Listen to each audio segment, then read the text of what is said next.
Good morning बच्चों class 6 science का lesson number 3 है आपका, जो हम आज पढ़ेंगे। फाइबर टू फैब्रिक्स, यानी फाइबर जो होता है वो एक रेशा होता है, फैब्रिक एक कपड़ा होता है।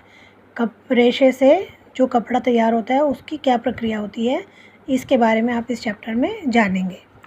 तो बच्चों, जिस तरह हमें खाने और रहने की ज़रूरत होती है, उसी तरह से कपड़े की भी हमारी पहली आवश्यकता होती है। कपड़े हमारे शरीर को ख़राब मौसम, सूरज की रोशनी, ज़्यादा सर्दी या गर्मी और बारिश से बचाते हैं। ये हमारी पर्सनैलिटी को भी प्रभावित करते हैं। लोग अलग अलग प्रकार के कपड़े पहनते हैं, जैसे अकॉर्डिंग टू वेदर, यानी मौसम के अनुसार, किसी फंक्शन के अकॉर्डिंग, या अलग अलग राज्यों में कई प्रकार के कपड़े जो हैं वो पहने जाते हैं। आजकल जो कपड़े हैं वो मशीनों की सहायता से तैयार किए जाते हैं, लेकिन ये एक जटिल प्रक्रिया है और इसे समझने के लिए हमें यह जानना ज़रूरी है कि आखिर कपड़े बनाने के लिए ये फाइबर आता कहाँ से है। फाइबर एक पतला या रेशा होता है, पतला सा धागा या एक रेशा होता है जिसे बुना या काता जाता है और एक लंबा यार्न या धागा बनाया जाता है। फाइबर एक रॉ मटेरियल होता है।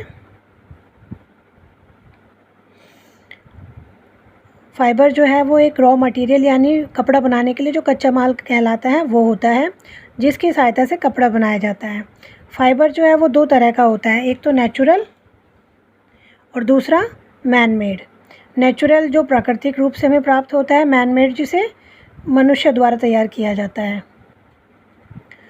तो कुछ कॉमन, जैसे कि प्लांट्स एंड एनिमल से नेचुरल फाइबर जो है वो नेचुरल होता है, यानी प्राकृतिक सोर्सेज जैसे प्लांट्स एंड एनिमल्स से जो मिलता है। कुछ कॉमन प्लांट फाइबर्स जैसे कि कॉटन, जूट एंड कॉयर आदि है। और जैसे कपास हमें कॉटन प्लांट की बॉल से मिलता है।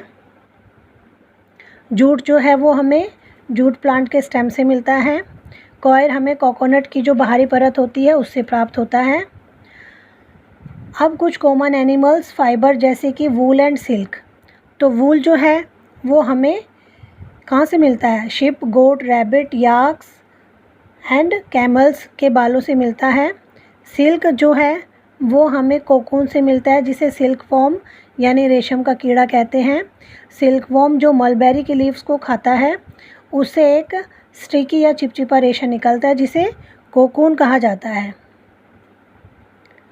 अब है बच्चों प्लांट फाइबर्स। ये यहाँ आपने मैनमेड फाइबर्स है जिसे हम केमिकल की सहायता से बनाते हैं, जैसे रेयॉन, पॉलिस्टर, नायलॉन एक्सेट्रा। ये हो गए आपके मैनमेड फाइबर्स। अब है प्लांट फाइबर्स, जो पौधों से बनाए जाते हैं कपड़े, पौधों की सहायता लेकर।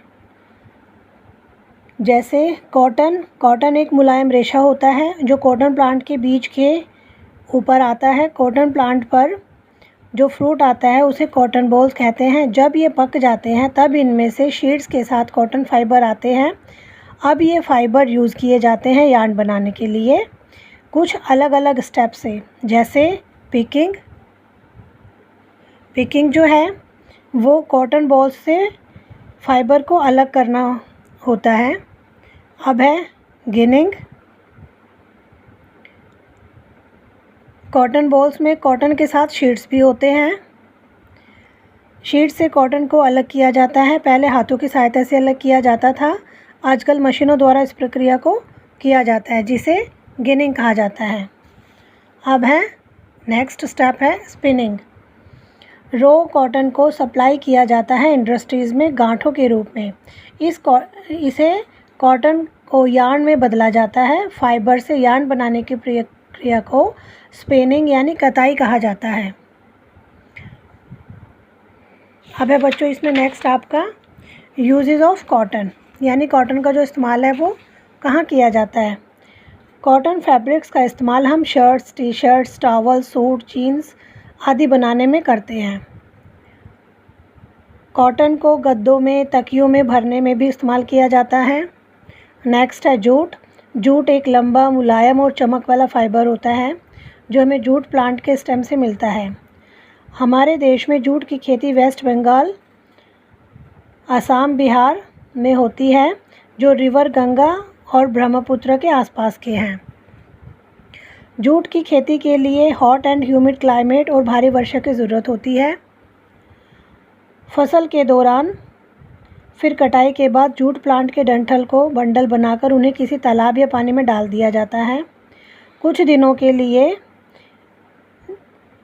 इस प्रक्रिया को रैटिंग कहते हैं। जब स्टेम्स गल जाते हैं फिर उनमें से फाइबर को अलग कर दिया जाता है, सुखाने के लिए छोड़ दिया जाता है उसे, और उनके बंडल्स बनाकर फिर मिल्स में भेजा जाता है। अब है यूजेस ऑफ कॉटन।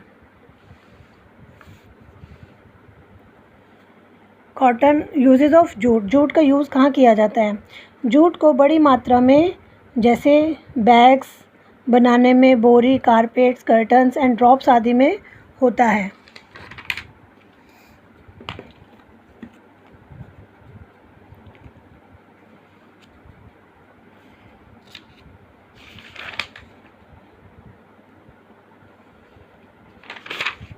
तो बच्चों इस पार्ट में आपका इतना ही यहाँ तक है। नेक्स्ट आपको सेकंड वीडियो में बताऊँगी।